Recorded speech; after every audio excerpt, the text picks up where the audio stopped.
আসসালামু আলাইকুম। সংসদ অধিবেশন আবার চালু হয়ে গেছে। এর মধ্যে কি কি ঘটনা ঘটছে আপনারা দেখছেন। ডক্টর শফিকুল ইসলাম মাসুদ দেশের কি অবস্থা এটা তুলে ধরার চেষ্টা করছে। গড়পড়তায় প্রতিদিন 10 জনের মতো পৃথিবী থেকে বিদায় হচ্ছে এবং গত 1 মাসের হিসাব, 6 মাসের হিসাব, গত বছরের হিসাব সবকিছু সামনে নিয়ে আসছে এবং এটার জন্য প্রশ্ন করছে স্বরাষ্ট্রমন্ত্রীকে, ওনার কাছে জবাব চাইছে।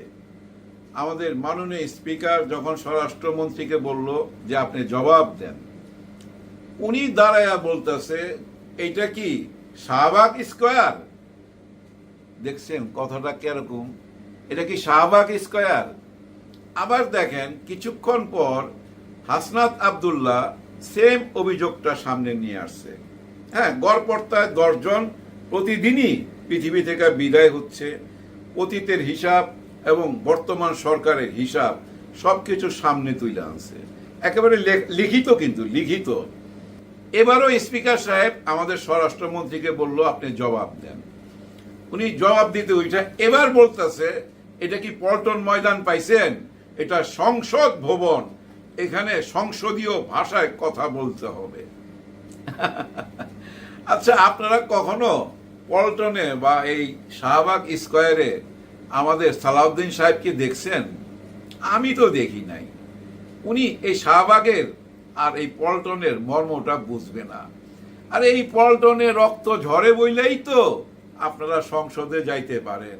এই শাহবাগ স্কয়ারে রক্ত ঝরে বইলেই তো আপনারা সংসদে যাইতে পারেন।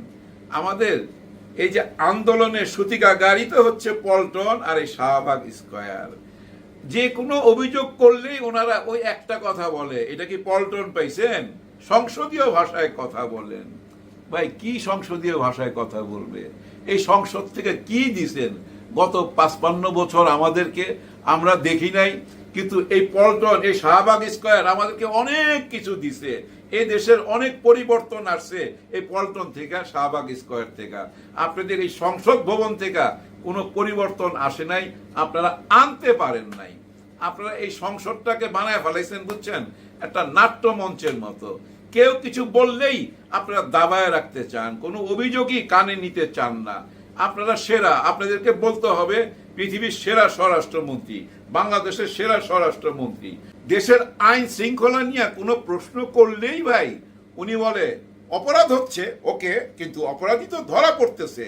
36 ঘন্টার মধ্যে, 48 ঘন্টার মধ্যে, 7 ঘন্টার মধ্যে পুলিশ ওই অপরাধীকে ধরে ফেলতেছে।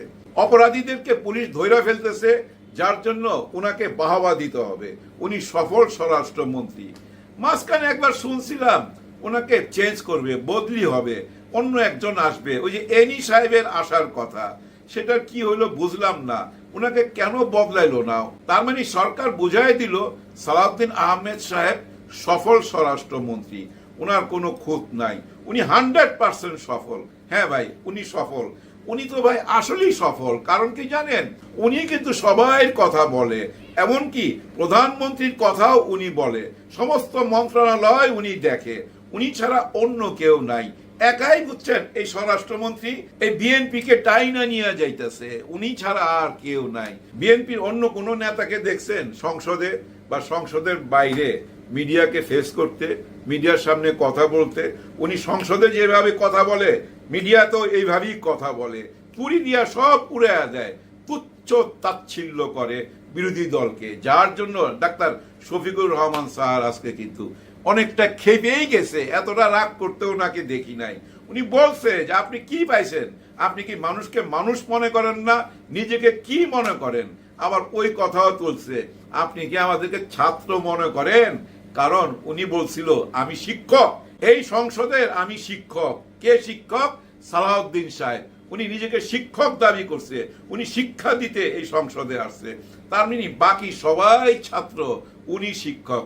যার জন্য ডাক্তার শফিকুর রহমান স্যার বলছে আপনি প্রাইভেট ইউনিভার্সিটিতে যা চাকরি নেন, ওইখানে লেকচার দেন, ওইখানে আপনি ছাত্রদেরকে শিখান। আমরা আপনার ছাত্র হওয়ার জন্য এই সংসদে আসি নাই। কথাটার কিন্তু কঠিন জবাব দিছে। এরকমই জবাব দিতে হবে। আসলে উনাকে একটু থামানো উচিত।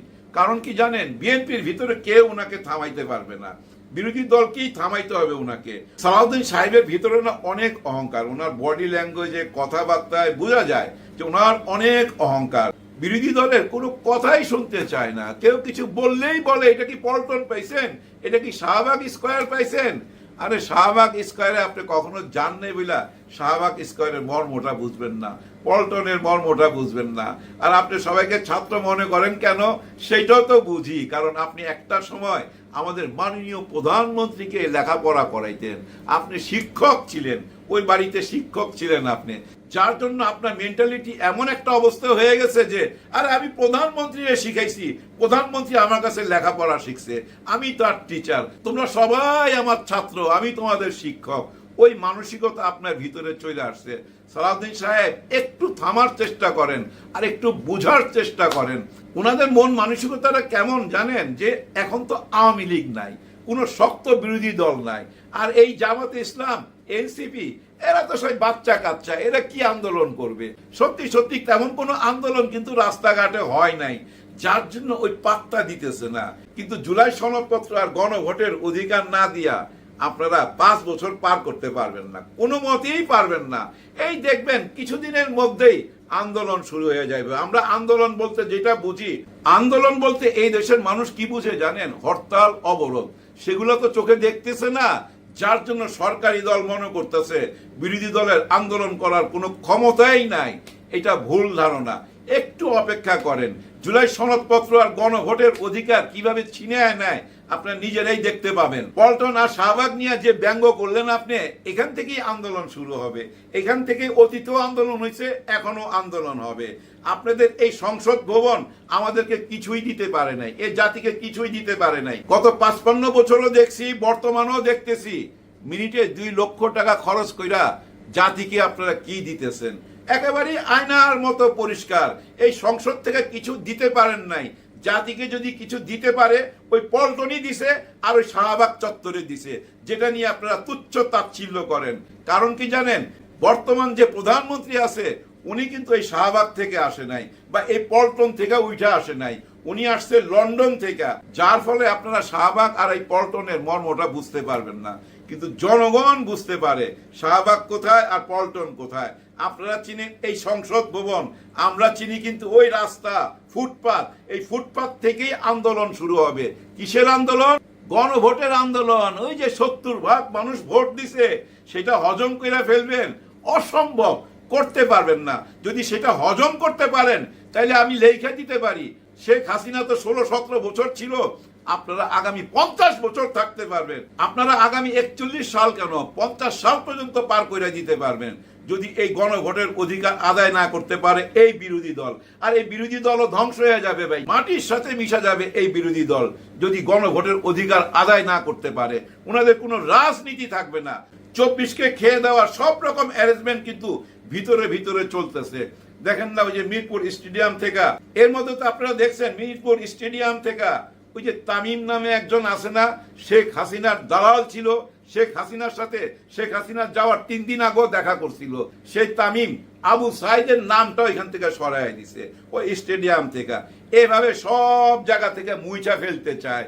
আপনারা শুধু সংসদের ভিতরে না, মাঠে কিছু দালাল ছেড়ে দিয়েছেন ভাই, তারা সারাক্ষণ এই জামাত ইসলামকে নিয়ে, এই এনসিপি কে নিয়ে, শিবিরকে নিয়ে যা ইচ্ছা তাই বক্তব্য দিতেছে। মানুষ কিন্তু এগুলো মেনে নিচ্ছে না, মানুষ বিরক্ত হইতেছে আপনাদের উপরে। বিশ্বাস করেন, এই মুহূর্তে যদি আপনি বিরক্তির লিস্ট লেখেন, বাংলাদেশের সবচেয়ে বেশি বিরক্ত কার উপরে জানেন? কার নাম 1 নম্বরে থাকবে? সালাউদ্দিন সাহেব, মাইন্ড করেন না, আপনার নাম 1 নম্বরে থাকবে। তারপরে লিস্টে চলে আসবে, তারপরে কার নাম আসবে জানেন? এই ভিপি নূর, রাশেদ খান, আম তারেক, আরো অনেকেই আছে যাদেরকে আমাদের টাকা দিয়ে পালা হচ্ছে। দেখেন ভাই, এই রাশেদ খানকে আমাদের টাকা দিয়ে পালা হচ্ছে। এর মধ্যে আপনারা দেখছেন রেজভি সাহেবকেও কিন্তু প্রতিমন্ত্রীর মর্যাদা দেওয়া হয়েছে। তার মানে কি জানেন? আমাদের টাকা দিয়া উনাকে পালা হবে, আমাদের টাকা উনার পকেটে যাবে। কারণ কি? উনি তো ভাই উনার দলের কাজ করতেছে, দলের মহাসচিব হয়েছে, দল থেকে টাকা দেন, দেশের টাকা কেন উনার পকেটে যাবে? দেশের টাকা দিয়ে কেন আপনার দলের মহাসচিবকে পালতে হবে? আর দেখেন, বিএনপি থেকে অনেকেই এসে বলতেছে গত 6 মাসে এত উন্নতি হয়েছে, এত উন্নতি হয়েছে, গত 17 বছরও এত উন্নতি হয় নাই। আপনারা জোর জবরদস্তি এই কথাগুলো বলবেন, ওই একই কথা তো আওয়ামী লীগের আমলে শুনতে হইতো, এখনো শুনতে হইতাছে।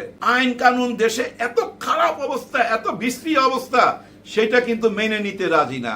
তাদের দাবি সব কিছু ঠিক আছে, ওনাদের একটাই দাবি দেশের অবস্থা আগের চেয়ে অনেক সুন্দর, অনেক উন্নতি হয়ে গেছে। যে উন্নতি করতে পারে নাই শেখ হাসিনাও। হ্যাঁ ভাই, শেখ হাসিনা নাই বলে আজকে আপনারা বাঘ হয়ে গেছেন। শেখ হাসিনা থাকাকালীন কিন্তু আপনারা বিলাই হয়েছিলেন।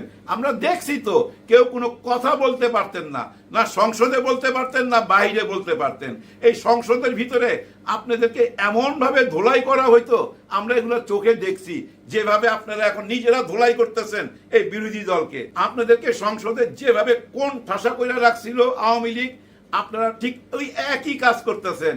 বিরোধী দলকে কোন ঠাসা করে রাখতে চান, কিন্তু এই বিরোধী দল তো সেই বিরোধী দল না। বর্তমান বিরোধী দল আপনাদের মতো না। তো বর্তমান বিরোধী দল কোত্থেকে আসছে জানেন? এদের জন্ম হয়েছে 5ই আগস্টে, নতুন কইরা জন্ম হয়েছে 5ই আগস্টে। নতুন করে বাংলাদেশের মানুষও বুঝতে পারছে বাংলাদেশের এখন কি করা উচিত আর কি করা উচিত না। আপনারা যা চাচ্ছেন আপনাদের মনের আশা পূর্ণ হবে না। দেখবেন এই কিছুদিনের মধ্যেই বিরোধী দল আবার রাস্তায় নেমে আসবে।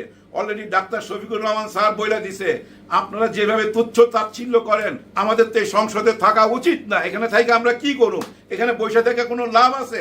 তার মানে কি ইঙ্গিত দিল? রাস্তায় নামবে। আর রাস্তায় যখন নামবে তখন বুঝতে পারবেন কত ধানে কত চাল, আর কত চালে কত মুড়ি হয়, তখন বুঝতে পারবেন। বাংলাদেশকে আগের অবস্থায় কোনোদিনই নিতে পারবেন না। এটা নতুন বাংলাদেশ, এইটুক মাথায় রাখেন। বেশি কথা বলবো না, শুধু এইটুকুই বলবো, সালাউদ্দিন সাহেব একটু বোঝার চেষ্টা করেন।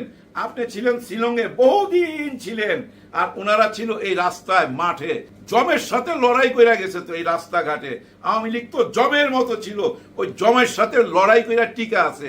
আপনাদের সঙ্গে লড়াই করে টিকা থাকার ক্ষমতা বিরোধী দল রাখে। কারণ কি জানেন? বাংলাদেশের মানুষ নতুন বাংলাদেশ দেখতে চায়। আপনাদের ওই সংসদ থেকে নতুন বাংলাদেশ যে মানুষ পাবে না, এটা মানুষ বুঝা ফেলাইছে। যে পল্টন নিয়ে তুচ্ছ তাচ্ছিল্য করেন, যে শাহবাগ স্কয়ার নিয়ে তুচ্ছ তাচ্ছিল্য করেন, ওই শাহবাগ স্কয়ার থেকে, ওই পল্টন থেকেই নতুন বাংলাদেশের ডাক আসবে, আবার আন্দোলন হবে। তখন কিন্তু সামাল দিতে পারবেন না। ভুলে গেলে হবে 24-এ সেই 5ই আগস্টে সারা বাংলাদেশ থেকে যেভাবে মানুষ ঢাকার দিকে রওনা দিছিল, ওইটা ভুলা যায় না। ওই মানুষগুলা কিন্তু এখনো জিন্দা আছে, এই পৃথিবী থেকে বিদায় নেয় নাই, শুধু অপেক্ষায় আছে, ডাকের অপেক্ষা আছে। বিরোধী দল যেদিন ডাক দিবে না এই আন্দোলনের জন্য, এই গণভোটের অধিকার আদায়ের জন্য, সেদিন বুঝতে পারবেন। সবার জন্য সবাই দোয়া করবেন। আল্লাহ হাফেজ।